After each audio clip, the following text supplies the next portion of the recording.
नमस्कार, capital TV में आपका स्वागत है। प्रधानमंत्री मोदी का जन्म दिवस मनाया जा रहा है।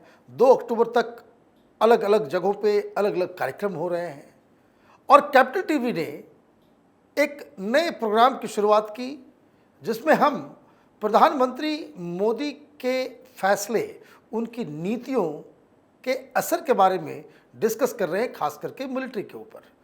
पिछली वीडियो में हमने ये डिस्कस किया था कि किस तरीके से प्रधानमंत्री मोदी के आने के बाद भारतीय सेना का कामकाज करने का पूरा तरीका ही बदल गया और ऐसे ऐसे बदलाव किए गए, इस तरह के फ्रीडम ऑपरेशनल खास करके सेना को दी गई, जिसकी वजह से बहुत ही ज़्यादा लोकप्रिय हो गए प्रधानमंत्री मोदी। लेकिन उस वीडियो में एक बात यह भी सामने आई कि प्रधानमंत्री मोदी ये बदलाव बिना सोचे समझे नहीं कर रहे, बल्कि उसके पीछे एक कॉन्सेप्ट है, एक स्ट्रैटेजी है और उसी को समझने के लिए हमारे साथ एक बार फिर से मेजर एसपी सिन्हा है। आपका बहुत बहुत स्वागत है। बहुत सारे बदलाव हुए मोदी जी के आने के बाद। सवाल ये है कि भाई क्या उनके दिमाग में क्या चल रहा है, क्या कॉन्सेप्चुलाइजेशन है, क्या उनकी स्ट्रैटेजी है, क्या वो भारतीय सेना को किस रूप में देखना चाहते हैं। देखिए, मैनेजमेंट में सिखाया जाता है कि कोई चीज़ पे पहले कॉन्सेप्ट फॉर्मुलेशन, पहले सोच को फॉर्मलाइज करो, फिर डिटेल प्लानिंग करो, फिर एग्जीक्यूशन करो। ये 3 फेज अप्रोच है: concept formulation, planning and implementation. अब मैं आता हूँ कि जहाँ तक मेरी सोच है कि मोदी जी ने कॉन्सेप्ट फॉर्मुलेशन के बेसिकली 3 दृष्टिकोण से देखा। पहला कि अंतर्राष्ट्रीय स्तर पे हम कैसे अपनी दोस्ती बढ़ाएं कि राष्ट्र को मजबूत करें। दूसरा कि हम सेना के परिप्रेक्ष्य में क्या क्या करें कि सेना सशक्त हो। तीसरा कि हम प्रोक्योरमेंट का क्या मेथोडोलॉजी करें कि हमको state of the art technology मिले, right quantity at right quality at right time. 3 rights: right quality, right quantity at right time, ये सेना को मिले। तो अब उसके बारे में व्याख्या करूंगा। तो उन्होंने अपने लिए की रिजल्ट एरियाज क्या डिफाइन किया, परिभाषित किया। भाई, स्ट्रेटजिक पार्टनर्स बनाओ। अमेरिका जिससे हमारे रिश्ते सौ थे, हमने स्ट्रेटजिक पार्टनरशिप से बनाया। क्या क्या पैक्ट उसके साथ साइन किया मैं अंत में आऊँगा, लेकिन हमने अमेरिका के साथ स्ट्रेटजिक पार्टनर की। हम क्वाड ज्वाइन किए। क्वाड ज्वाइन करने के बाद हमारी जो स्टैंडिंग हुई अंतर्राष्ट्रीय स्तर पे, उसमें इजाफा हुआ। फिर हम नेवल ड्रिल्स, एक्सरसाइज वगैरह करने का सब प्रोग्राम चला। हमने चीन और पाकिस्तान को अलग अलग प्लेटफॉर्म पे आइसोलेट करना और एक्सपोज करना, किनारा करना और उसका सही चेहरा दिखाना शुरू कर दिया। चाहे वो आतंकवाद के परिप्रेक्ष्य में हो, चाहे जिंगजियांग में उइगर मुस्लिम्स के परिप्रेक्ष्य में हो, चाहे पाकिस्तान जिस तरह से हाफिज सईद ऐसे को सपोर्ट करता है, टेरर फंडिंग करता है। ये सब पाकिस्तान को ये संदेश कि terror and talks can not go together. Modi ji ने कहा कि आतंकवाद और बातचीत दोनों साथ बाय साथ नहीं चल सकती। तो अभी एससीओ मीट में किस तरह से गैरअंदाज किया है और इन सब का इम्पैक्ट जो सेना बॉर्डर पे है उसके मोरल पे बहुत बढ़िया इम्पैक्ट डालता है। एकदम। आजकल का देखिए, एक जनता जनार्दन बहुत ही वेल इन्फॉर्म्ड है, सोशल मीडिया के और डिजिटल मीडिया के बहुत वेल इन्फॉर्म्ड है। तो सेना वेल इन्फॉर्म्ड नहीं होगी? हाँ। जब देखती है कि हमारे प्रधानमंत्री जी आंख में आंख डाल के और रूस के प्रेसिडेंट मिस्टर पुतिन को कहते हैं कि लड़ाई कोई समस्या का समाधान नहीं है, तो गट चाहिए। और शहबाज शरीफ से हाथ नहीं मिलाया, मुलाकात नहीं की, शी जिनपिंग से हाथ नहीं मिलाया, मुलाकात नहीं की। वैसे ही आर्मी वाले वहाँ जाकर के पाकिस्तान के साथ 2-4 गोलियां मार के आ गए होंगे।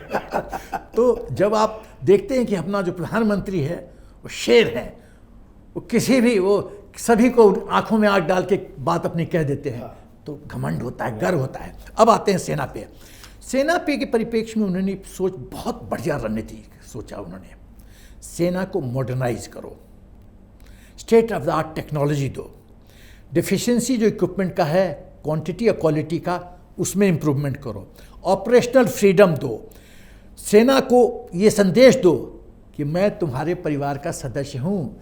आप दिवाली किसके साथ बनाते हो? परिवार के साथ। तो जब मोदी जी दिवाली में जाके सेना के साथ बिताते हैं तो क्या संदेश दे रहे हैं कि मैं अपने परिवार के बीच में आया हूँ, क्योंकि दिवाली आदमी परिवार के साथ। सही बात। बिहार के लोग छठ, दिवाली, होली बिहार जाके मनाते, चाहे दिल्ली में रहें, सो व्हाट, जाते हैं।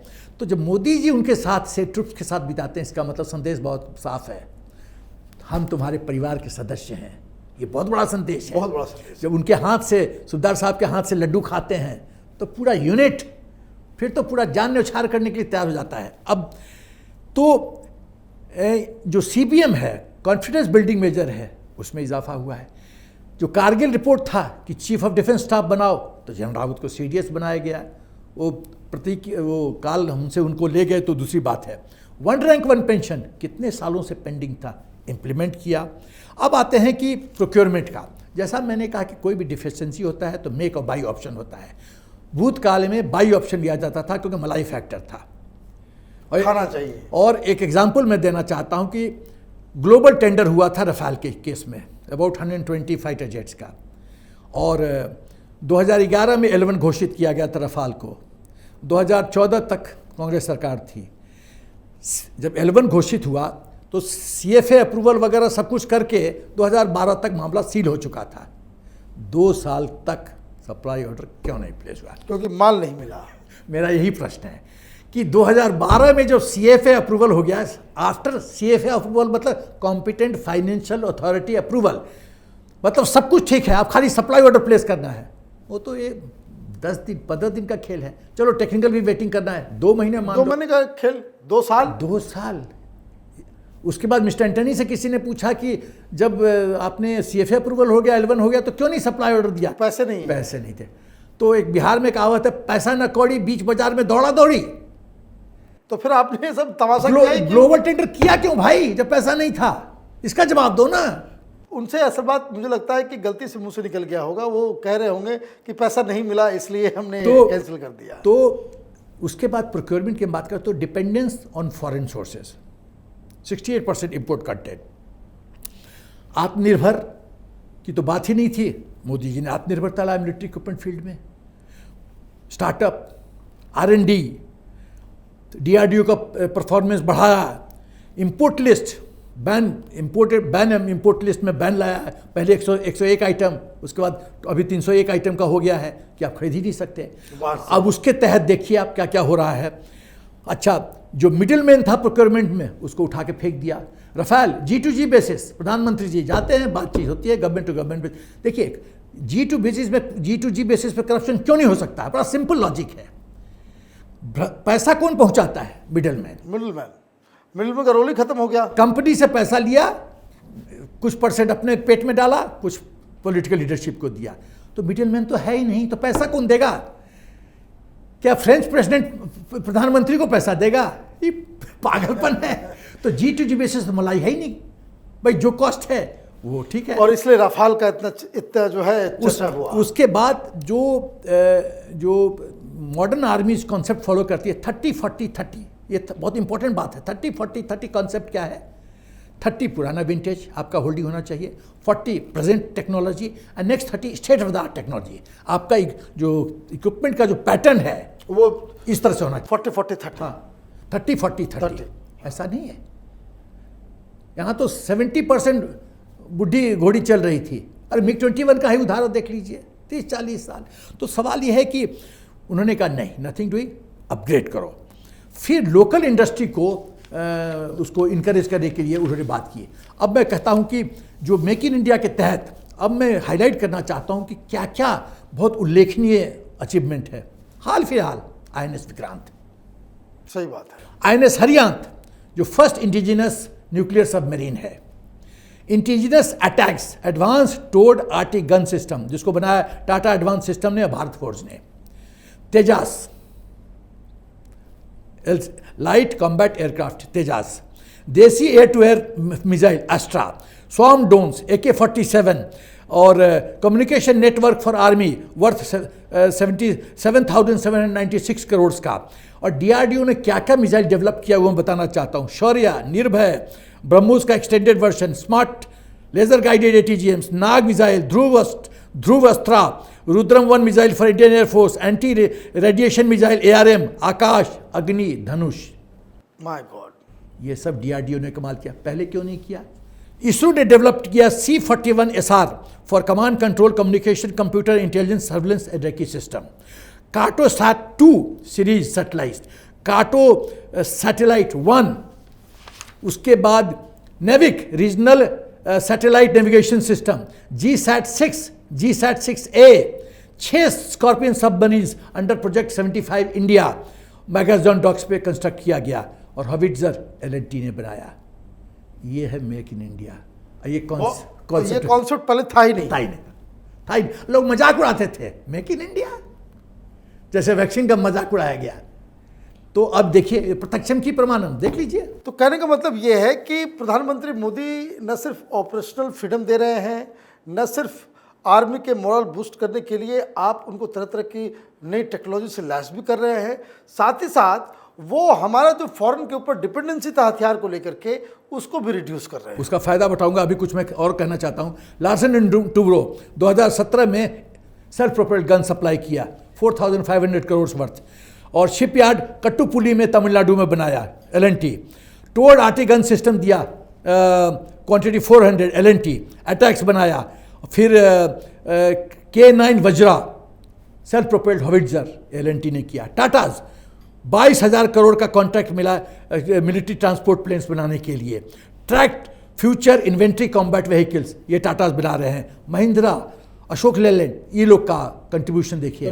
और ऑर्डिनेंस फैक्ट्री का धनुष 114 गन धनुष बना के दिया है। तो सवाल देखिए कि कितना, मतलब ये सब यदि हम देखते हैं कि ये सब हो रहा है, तो ये तो हम पहले सपना था, ये सब तो कभी सोचा नहीं था कि ऐसा हो सकता है। और हमारे जो इसरो है या DRDO है या लोकल इंडस्ट्री है, वो सक्षम है।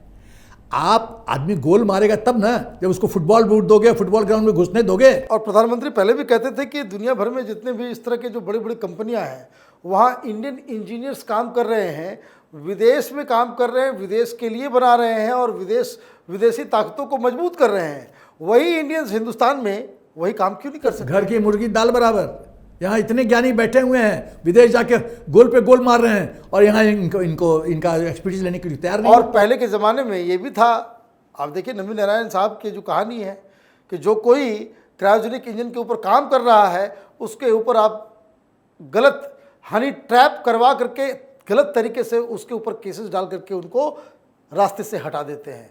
तो इस देश में ये भी एक बीमारी थी कि कॉन्स्पिरेसी, सरकार के लोग, सरकार में बैठे हुए लोग, सत्ता में बैठे हुए लोग विदेशी ताकतों के साथ मिलके देश के खिलाफ ही कॉन्स्पिरेसी में शामिल हो जाते थे। तो ये सारे बदलाव जो आए हैं, इससे एक बात तो कहना पड़ेगा कि प्रधानमंत्री मोदी ने हिंदुस्तान की सेना का चाल, चरित्र और चेहरा सब कुछ बदल के रख दिया है। आपका बहुत बहुत धन्यवाद इस तमाम जानकारी के लिए।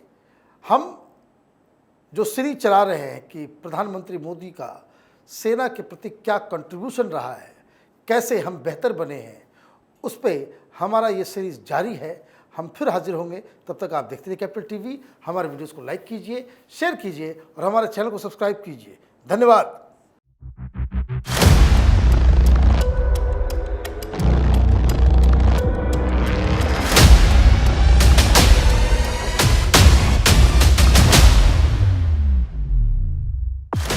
माता की